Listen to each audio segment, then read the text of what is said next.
You can build your site to be search engine friendly, or you can build your site to virtually guarantee it won't be indexed well and will never rank high up in the search results.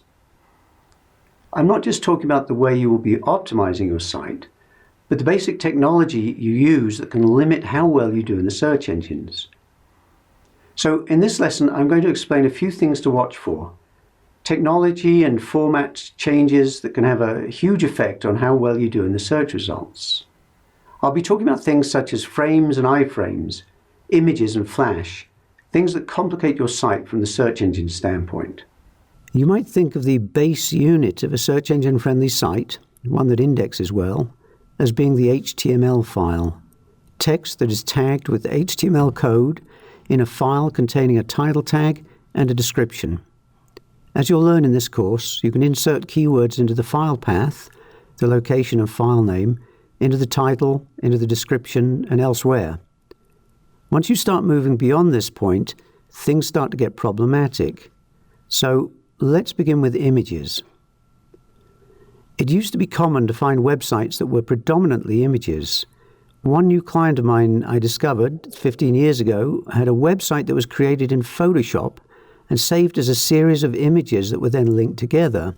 So all the text in the site was not real text, it was text in an image.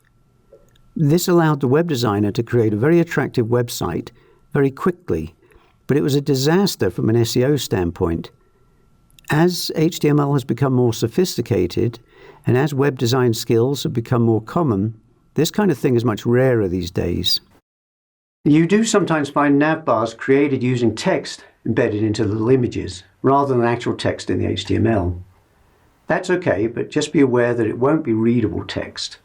You need links throughout your site, and ideally some should be text links in order to tell the search engines what the link to page is about. You'll learn about that in later lessons. In any case, this form of navbar is far less common than it used to be thanks to the widespread use of CSS.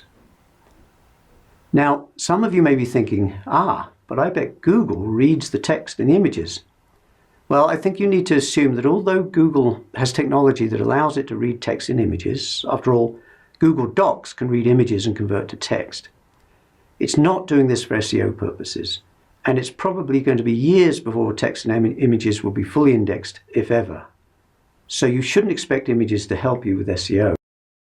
Now, I'm not saying you can't have images in your web pages. Of course you can. In fact, most websites need images.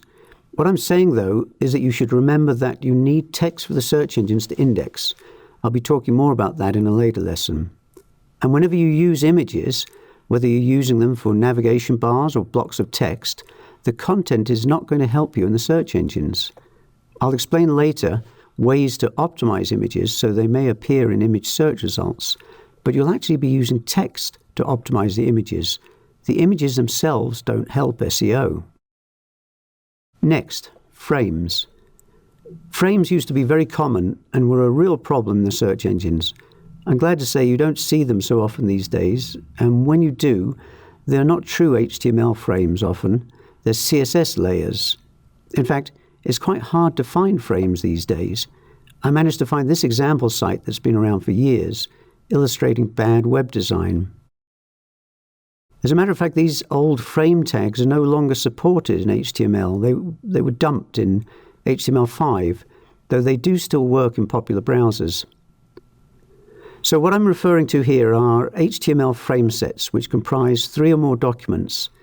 The web page that loads is the frame definition or frame set document and contains instructions to the web browser telling it what frames you want and what to put into those frames. This code tells the browser to create 2 rows, the first of which is 91 pixels high, and the lower one takes up all the room that's left in the browser window below the first row.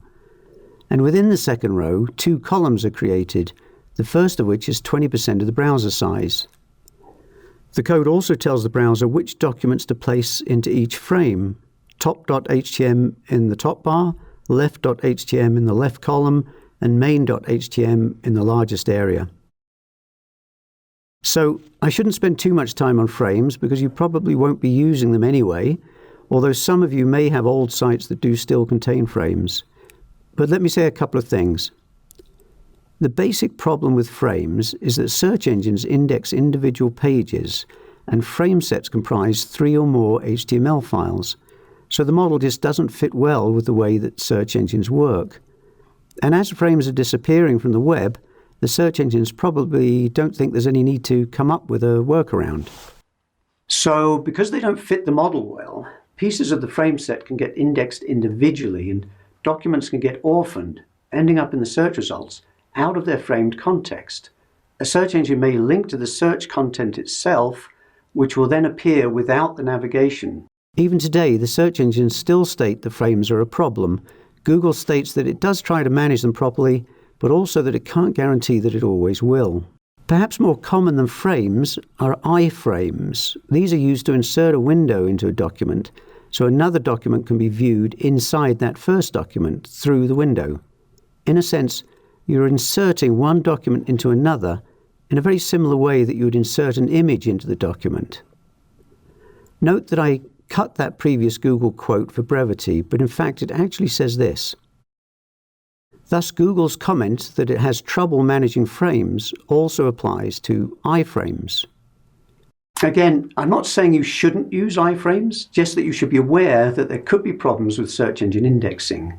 There may be situations in which it makes perfect sense to use iframes, but you should know that the documents inserted into the iframes may get indexed separately, which may be perfectly fine in some situations. Now, Adobe Flash. Flash is a very popular animation format, and there are good reasons to use it.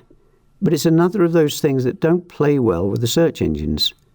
Search engines can index the content of Flash files, but not well. The proof? Ask yourself how often you see a Flash file listed in the search results near the top. Almost never, and only for keywords that are not very competitive. Also, there's a similar problem to frames. If you embed a Flash file in an HTML file, you now have 2 independent files, which may get indexed separately. However, as Flash doesn't rank well in search engines, you'll rarely find an orphaned Flash file in the search results. It used to be popular to create entire sites using Flash, which is generally a disaster from a search ranking standpoint. And now, at the time of filming this lesson, there's another problem. For a while, Firefox, one of the world's most popular browsers, actually disabled Flash by default so it couldn't run because of a security vulnerability. Adobe released an update, and that could now be run within Firefox, but many people are still using the old version that will be blocked. And Flash doesn't run on many mobile devices. There are ways to make Flash more SEO friendly by combining Flash with HTML. For instance, there's SWF Object, which allows a developer to embed Flash content into HTML using JavaScript. In effect, you provide alternatives, putting text into a div tag so that users can see the Flash, but the search engines will read the text. That's an advanced subject, though, which I won't be getting into. However, Google is actively discouraging people using mobile devices from visiting pages that contain Flash. Thus, there are a bunch of reasons to be wary of Flash. The security issue, of course, the fact that both Google and Firefox don't like it much and may discourage people from using it, and the fact that Flash simply never ranks well in the search engines. How about Silverlight, Microsoft's answer to Flash? Well, I'm sure most of you have never heard of it. It never quite caught on. You can assume that anything in Silverlight probably won't be indexed. Browsers don't support it well, and in fact Silverlight is disappearing as Microsoft is no longer developing it. Then there's PDF files. PDF files are read and indexed. However, ask yourself again, how often do you see PDF files at the top of the search results? It sometimes happens, but generally only when you use a really specific search phrase, and even with very specific searches, the search engines will still give preference to an HTML page if they can find a decent match. The only reason this patent, for instance, is appearing at the top of the search results is because I told Google I wanted to see a PDF file by including file type :PDF in the search query. Even though it's a very specific search, and the PDF is really the original document, without the file type piece, the PDF is not shown. I often find clients have a bunch of PDFs on their site because they already have various PDF documents and they can quickly drop them into the site. But it's often a good idea to convert the PDFs to HTML because HTML will probably rank better. PDFs don't use the HTML tags you'll be learning about later, tags we use to optimize pages for the search engines, title tags, description tags, H tags, and so on. So PDFs are at a disadvantage right from the start. This goes for other formats too. The search engines read and index various formats such as PowerPoint, Excel, PostScript, and so on. But don't count on these things doing much for your SEO efforts. They don't rank well. Now, something a bit geekier. What kind of URL is your system creating? You need a system that can create nicely keyworded URLs, not gobbledygook. As you'll learn later, we put keywords into URLs to help with SEO, and in fact Google even recommends that you do so. So a URL like this isn't helpful from an SEO perspective. This is a genuine URL, by the way. And here's the exact same product, but on a different site that has evidently done some SEO work. This would be much more useful from an SEO perspective. As I explained in the lesson on development tools, you need to be able to manipulate the URLs in some way to customize them and get keywords into them. Avoid using systems that can't do this, although most these days do provide a level of control. So this lesson has provided a few things to think about, things to avoid doing. I've had many clients over the years whose sites have been seriously hurt in the search ranks for these very things. Sites that were too image heavy, had too much flash, used PDFs instead of HTML and so on.